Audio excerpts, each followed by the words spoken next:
Subscribe and share my channel Sudarsana.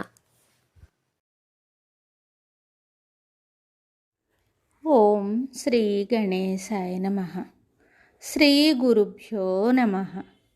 నడిచే దేవుడుగా కీర్తింపబడే జగద్గురు శ్రీ శ్రీ శ్రీ చంద్రశేఖరేంద్ర సరస్వతి మహాస్వామి వారి గురించి నీలంరాజు వెంకటశేషయ్య గారికి మరికొందరు భక్తులకు కలిగిన అనుభవాలను అనుభూతులను తెలుసుకుందాం.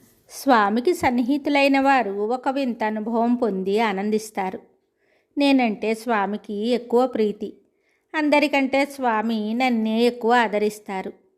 నాతో ఎంతో ప్రేమగా మాట్లాడతారు. నా విషయం, నా కుటుంబ విషయం అన్నీ జ్ఞాపకం పెట్టుకుంటారు. అందరికంటే నేనే స్వామి అనుగ్రహానికి పాత్రుణ్ణి. విశేషం ఏమిటంటే ఈ విధమైన భావాన్ని స్వామి అందరెందరికో కలిగిస్తారు. ఇది స్వామికి సహజమో ప్రయత్నపూర్వకమో రుజువు చేయడం కష్టం. సహజమేనని నా నమ్మకం. కాకపోతే అందరినీ సమధికంగా తృప్తిపరచడం మానవ మాతృలకు సాధ్యమా?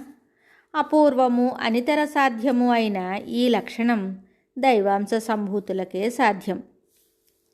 మన పురాణాలు తిరగేస్తే రామకృష్ణుల్లాంటి అవతారమూర్తులు ఈ లక్షణాలు కలిగి ఉన్నట్లు కనిపిస్తుంది. శ్రీకృష్ణుడు గోపకాంతలతో రాసకేళి సలిపేటప్పుడు ఆత్మారాముండయ్యును గోపసతులెందరో అందరకు నందరై నిజ ప్రతిబింబంబు తోడన్ క్రీడించు బాలుర పోలిక కేళి సలిపెనట భాగవతం దశమస్కంధంలో ఉంది.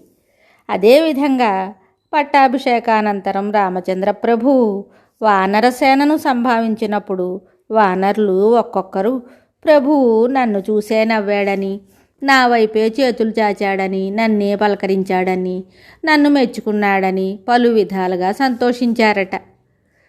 న్యూనాధిక తారతమ్యం లేని ఈ భావం దివ్య పురుషులకు మాత్రమే సాధ్యం. కీర్తిశేషులు శ్రీ జటావల్లభుల పురుషోత్తం గారి క్రింది శ్లోకంలో ఇదే భావాన్ని ప్రకటించారు.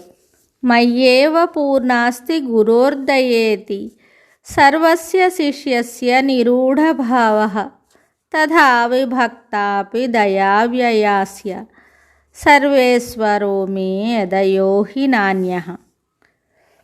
మరిన్ని విషయాలతో మళ్ళీ కలుద్దాం. జయ జయ శంకర, హర హర శంకర. శుభం.